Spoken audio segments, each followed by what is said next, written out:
Hello' everyone, আসসালামু আলাইকুম। কি খবৰ আপোনালোকৰ? আশা কৰোঁ আপোনালোকৰ খবৰ ভাল। আজি মই ইফতাৰীত বনাইছিলোঁ পাস্তা, একদম চিম্পলকৈ বনাইছিলোঁ আৰু লগতে মই এটা ডিজাৰ্ট বনাইছিলোঁ, ব্ৰেডৰ ডিজাৰ্ট। আৰু এই দুটা ৰেচিপি আজি মই শ্বেয়াৰ কৰি আছিলোঁ। আৰু এতিয়া যিটো ৰমজান মাহ, তো ৰমজান মাহত এনেকৈ চিম্পলকৈ পাস্তা বনাই খাব পৰা যায় আৰু এনেও গধূলি সন্ধিয়া সময়ত বনাব পৰা যায়। তো মই প্ৰথমে ডিজাৰ্টটো বনাই লৈছোঁ। তো তাৰ কাৰণে মই গাখীৰ বহাইছোঁ ইয়াতে কেৰাহীত, গাখীৰ আধা লিটাৰ। আৰু এইখিনি মই অলপ সময় গৰম কৰি লৈছোঁ। বেছি গৰম নহয়, একদম বেছি গৰম হ'লে চেনিখিনি দিয়াৰ লগে লগে ফাটি যাব। অলপ গৰম হওঁতে চেনিটো দি লৈছোঁ। তাৰ পাছতে কাষ্টাৰ্ড মই এনেকৈ গাখীৰত তিয়াই লৈ পেলাই ইয়াতে ঢালি দিছোঁ। এতিয়া এইখিনি অলপ সময়ৰ কাৰণে উতলাবৰ কাৰণে থৈ দিম। এইটো অলপ গাঢ়া যেতিয়া হ'ব তেতিয়া ইয়াক নমাই দিম। তো এতিয়া অলপ সময়ৰ কাৰণে এনেকৈ লৰাই পেলাই ইয়াক অলপ গাঢ়া কৰি লৈ আছোঁ। তো এইখিনি যেতিয়ালৈকে গাঢ়া হয় তেতিয়ালৈকে মই ব্ৰেডখিনি কাটি লৈছোঁ চাৰি চাৰি কোণীয়াকৈ। এইখিনি মই দেখুওৱা নাই। এতিয়া এইখিনি মই ব্ৰেড এটা বাতিত বহাই লৈছোঁ, কাটি লৈ পেলাই সৰু সৰুকৈ কাটি লৈ এনেকৈ চেফকৈ কৰি লৈ।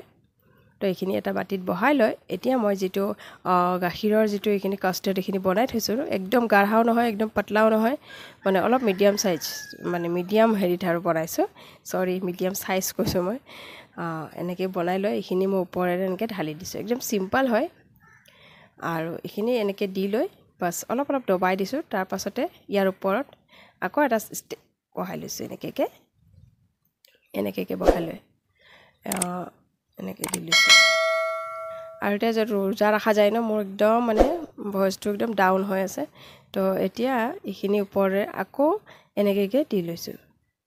দি লৈ একদম বেছিকৈ দিলে কি হয়, বস্তুটো একদম ধুনীয়াকৈ লাগি যায় ন, গাখীৰ আৰু ব্ৰেডটো। তাৰ ওপৰত ড্ৰাই ফ্ৰুটছ এনেকৈ দি লৈছোঁ। আৰু এইখিনি এতিয়া আধা ঘণ্টাৰ কাৰণে ঢাকি পেলাই থৈ দিম। তো এইখিনি মই দেখুৱাই দিছোঁ, ওচৰৰ পৰা দেখুৱাই দি আছোঁ। আৰু ব্ৰেডৰ যিটো ছাইডৰ কোণবিলাক সেইবিলাক কাটি ল'ব লাগে। তো মই এতিয়া কাটি লৈ পেলাই দিছোঁ। তো এতিয়া এইখিনি মই হৈ গ'ল। এইখিনি মই এতিয়া আধা ঘণ্টাৰ কাৰণে ঢাকি পেলাই থৈ দিম। তো সেইকাৰণে এতিয়া ওচৰৰ পৰা দেখুৱাই দিছোঁ অলপমান।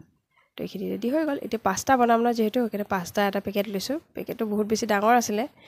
বনোৱাৰ পাছতে গম পাইছোঁ বহুত বেছি হৈ গৈছিলে। তো এতিয়া একো নাই, মই এতিয়া ইফতাৰীত যিটো বনাওঁ মজিটোটো দিয়া যায়, তো সেইকাৰণে অলপ বেছি বনালেও কোনো কথা নাই। তো এতিয়া আধা কিলো আছিলে এইটো পাস্তা। তো আধা কিলো পেকেটৰ পাস্তা ওলাই লৈ এতিয়া চাই লৈছোঁ। কেতিয়া পেকেট হ'লেও কিছুমান বস্তু থাকি যায় ন, সেইকাৰণে ওলাই মেলি ভালকৈ মই চাউল বাচাৰ নিচিনাকৈ বাচিলোঁ অলপ সময়। তো এতিয়া এইখিনি হৈ গ'ল। এতিয়া মই এইখিনি প্ৰথমে বইল কৰি ল'ম। তাৰ আগতে পিঁয়াজ, ইয়াতে ধনিয়া পাত, বিলাহী, আদা নহৰু, জলকীয়া এইখিনি গোটেইখিনি লৈ লৈছোঁ। মই গোটেই বস্তুখিনি নেদেখুৱাওঁ, শ্বৰ্টকৈ দেখুৱাব চেষ্টা কৰিছোঁ। এতিয়া পানী উতলাৰ লগে লগে ইয়াতে পাস্তাখিনি দি লৈছোঁ। আৰু এতিয়া চামুচেৰে ভালকৈ লৰাই দিম, কাৰণ পাস্তা দিয়াৰ লগে লগে পানী যেতিয়া দিওঁ ন, তেতিয়া পটককৈ লাগি যায় তলত। সেইকাৰণে পটককৈ লৰাই দিলে কি হয়, বস্তুটো সোনকালে উতলি যায়। আৰু পানী দিয়াৰ লগে লগে পানীটো ঠাণ্ডাও হৈ যায়। তো এতিয়া ঢাকন লগাই এইখিনি পানীখিনি জিৰ কৰি লৈছোঁ যেতিয়া পাস্তাখিনি পকি গৈছে। আৰু পাস্তা বস্তুটো সদায় একদম পকাই পেলাইহে বইল কৰিব লাগে, কাৰণ পাস্তাটো ময়দাৰ বস্তু হয় ন, আমাৰ কাৰণে ইমান ভাল নহয়। সেইকাৰণে পূৰা পকাই পেলাইহে খাব লাগে। এতিয়া সেই কেৰাহীটোতে মই পানীখিনি গুচাই এবাৰ ধুই লৈ আকৌ ইয়াতে তেল দিছোঁ। পিঁয়াজ দি লৈছোঁ সৰু সৰু কাটি লোৱা, লগতে আদা নহৰু, জলকীয়া, ধনিয়া পাত, লগতে ইয়াতে দিছোঁ বিলাহী কাটি লোৱা। আৰু কিছুমান চব্জিও ব্যৱহাৰ কৰিব পৰা যায়। মই চব্জি দিয়া নাই, কাৰণ মোৰ ঘৰত মোৰ ভতিজা আছে যিটো খায়, কিন্তু চব্জি দিলে নাখায়। সেইকাৰণে মই চব্জি ব্যৱহাৰ কৰা নাই। তো এতিয়া এইখিনি ভালকৈ অলপ সময় ভাজি ল'ম। ইয়াতে দি লৈছোঁ red chilli powder, soya sauce, যিখিনি চচ আমি ব্যৱহাৰ কৰোঁ সেইখিনি। আৰু এইটো হালধি নহয় দেই, এইটো হৈ গৈছে মেগী মছলা। মেগী মছলা দি লৈ এতিয়া অলপ সময়ৰ কাৰণে ভাজি লৈছোঁ। কেমেৰাত দেখোঁতে হালধীয়া কালাৰ দেখে ন মেগী মছলাটো, তো হালধি দিয়া নাই ইয়াতে মই। এতিয়া দি লৈছোঁ ইয়াতে অলপমান চাট মছলা দিলে এটা ধুনীয়া টেষ্ট আহে ন, যিটো মোৰ তাত পাস্তা মছলা নাছিলে। সেইকাৰণে চাট মছলা আৰু পাস্তা মছলাৰ টেষ্টটো একেই হয়, সেইকাৰণে পাস্তা মছলাৰ জেগাত চাট মছলাও দিব পৰা যায়। আৰু টমেট' চচ দি লৈ এতিয়া ভালকৈ এইখিনি ভাজি ল'ম। আৰু এইখিনি অলপ সময় ভাজি লোৱাৰ পাছত ইয়াতে দি লৈছোঁ পাস্তাখিনি। মই একদম চিম্পলকৈ বনাইছোঁ আৰু জল্দি। তো এইখিনি অলপ সময় ইয়াতে মই দি লৈছোঁ গোটেইখিনি। অলপ বেছি হৈ গৈছিলে মোৰ একচুৱেলি আন্দাজৰ পৰা।